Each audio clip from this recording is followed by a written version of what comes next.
Bom dia pessoal do quarto período.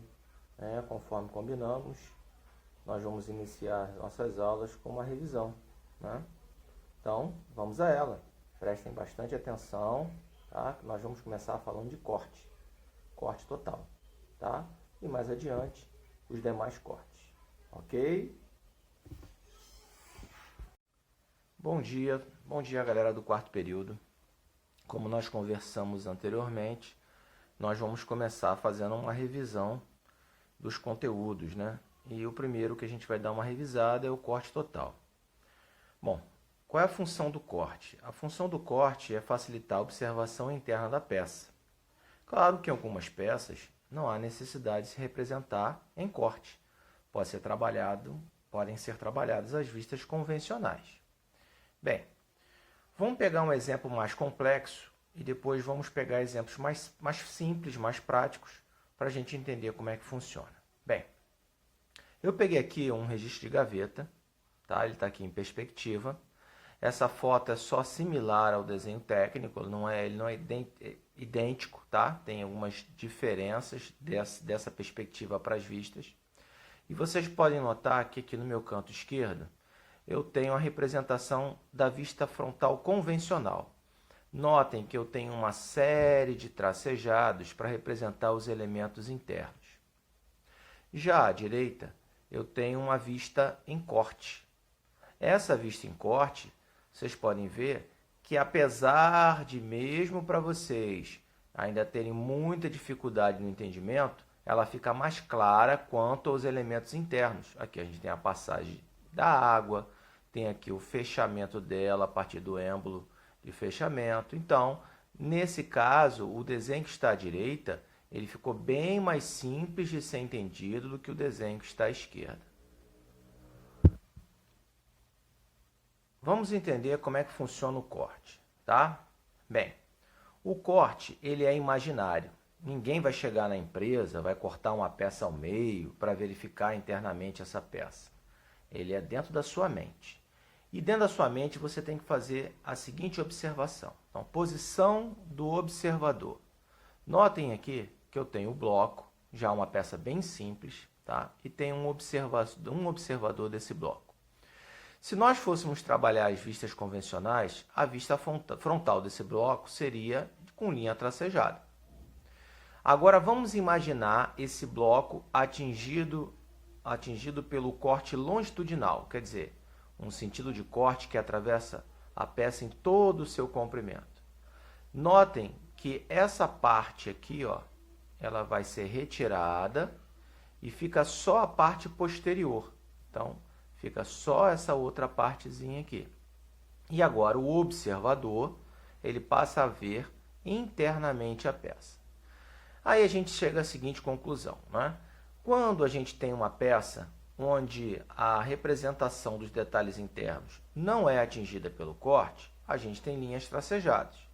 Mas quando é atingida pelo corte, a gente passa a observar os elementos internos. Então, não vamos ter linha tracejada na observação desse camaradinho aqui.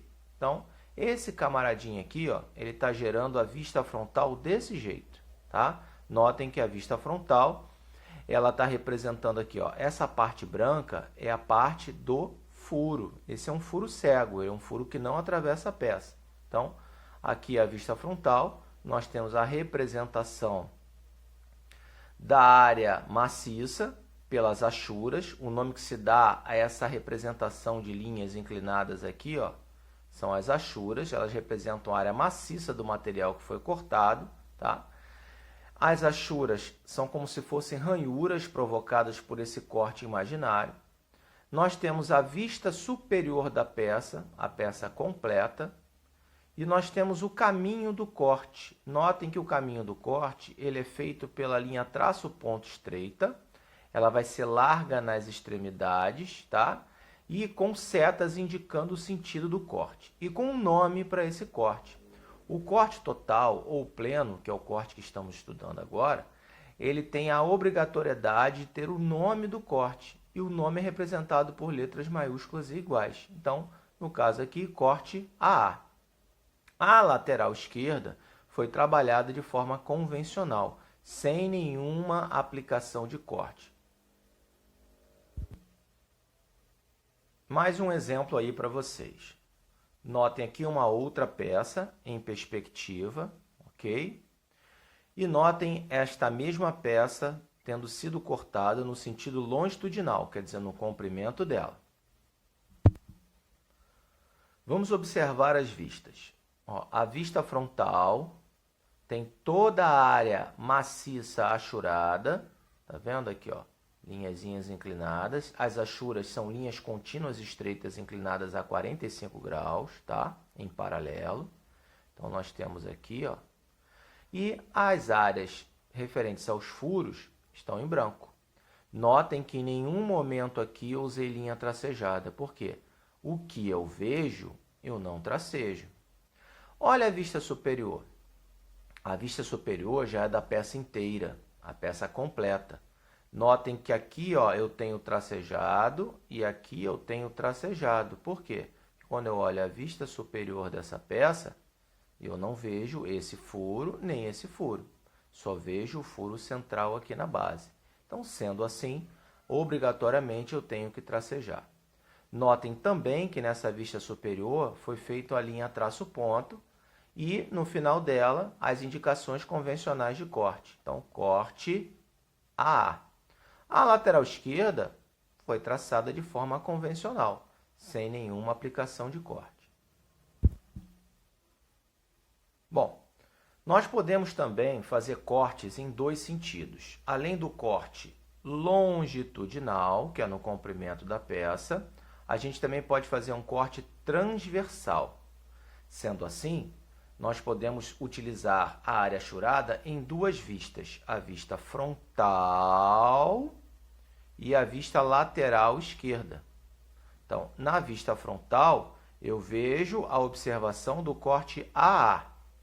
Na vista lateral esquerda, eu vejo a representação do corte BB. Então, o que eu vejo na área achurada aqui, eu represento na vista frontal. E o que eu vejo na área achurada aqui, eu represento na lateral esquerda. Lembrando que esse desenho está em primeiro diedro, como os anteriores. Notem que a vista superior, nós temos o corte AA, indicado aqui, e o corte BB, indicado aqui. Então, é um corte total longitudinal e um corte total transversal. Notem uma diferença do exemplo anterior. Aqui eu só tenho as letras, ó. Não tenho corte BB nem corte AA, só a letra AA e BB. Na ABNT, nas normas técnicas, a gente tem como definição representar somente as letras. Ué, mas no exemplo anterior eu tinha a palavra corte anterior às letras. É porque nas publicações convencionou-se a usar a palavra corte, mas na ABNT basta somente colocar as letras para representação. Bom, tipos de achura. Vocês notem aqui que eu tenho achuras referentes à representação geral, tá? Hoje em dia, a gente costuma usar essa achura do ferro fundido como representação geral, então todos os metais. Mas nós tínhamos antigamente achuras específicas de material, aqui do aço, do bronze, latão, cobre e derivados, alumínio e metais leves, tá? Então, essas achuras de metais, há mais de 20 anos atrás, quando a gente fazia a construção de um desenho técnico, nós tínhamos a obrigação de usar diferente achura para cada material. Hoje em dia, não. Hoje em dia, basta usar a achura do ferro fundido, tá? E essa achura ela é usada para qualquer construção dentro do desenho, na área dos metais. Porque se formos trabalhar com outros tipos de material, como madeira, né, plástico, líquidos, e temos outros tipos de achura, como de vidro, que não consta aqui nessa representação, aí nós temos que usar a achura específica. Tá? Bom, a achura do ferro fundido, né, como ela é usada como padrão, como é que eu vou saber que tipo de material vai ser para a fabricação de cada peça? É simples. Todo projeto vai ter uma legenda. Tá? Nessa legenda, num equipamento mecânico, num conjunto mecânico, nós temos a determinação do material de fabricação de cada peça nessa legenda. Então não fiquem preocupados, basta usar essa achura padrão e sabendo que na legenda de fabricação nós teremos a representação do material para cada peça. Posições das achuras, né? Vocês podem ver que a linha de 45 graus, ou ela é em relação à borda do desenho, tá? Ou em relação à linha de centro do desenho. Então, aqui eu tenho uma face oval, né? Uma elipse, tá? E aqui eu tenho uma face circular. Notem que os 45 graus, eles ficam em relação à linha de centro. E quando a face é retangular ou até outro formato, mas que não tenha uma linha de centro, aí você vai fazer um 45 graus em relação à borda. Lembrando que eu tenho, ó, 45 graus aqui, ó, nessa abertura. E como é que eu faço 45 graus? Simples, eu vou usar os esquadros. Nós temos um esquadro que ele tem dois ângulos de 45 graus. Lembrando que a achura ela pode ser inclinada para a direita ou para a esquerda, tá? Num conjunto mecânico, a gente costuma diferenciar o sentido de inclinação das achuras para diferenciar as peças. Se a área a ser achurada for muito grande, a gente pode usar esse artifício aqui, ó, de achurar somente as beiradas. Peguei aqui um exemplo mais complexo, né? Aqui é uma alavanca de comando usada no torno mecânico. Tá? Vocês devem ter esse trabalho, vão trabalhar com isso aí lá no sexto período. Então aqui eu tenho a alavanca de comando em perspectiva e aqui a alavanca de comando em forma de vistas, né? A vista frontal e a lateral esquerda. Notem que já a lateral esquerda ela já se encontra em corte. Isso aqui é um conjunto mecânico, né? Um conjunto mecânico, num processo de fabricação, você vai ter a representação das vistas do conjunto e depois o desenho de cada peça separadamente. Vou mostrar para vocês agora. Bem, aqui nós temos os detalhes, que é o desenho de cada peça separada do conjunto mecânico. Em alguns momentos, algumas peças, a gente vai ter a representação em somente uma vista. Vocês vão aprender esse recurso no decorrer das nossas aulas. Em outros momentos, vocês vão ter duas vistas, ou até três vistas. Nesse caso aqui, ó, eu tenho uma das peças em duas vistas, a vista frontal e a lateral esquerda.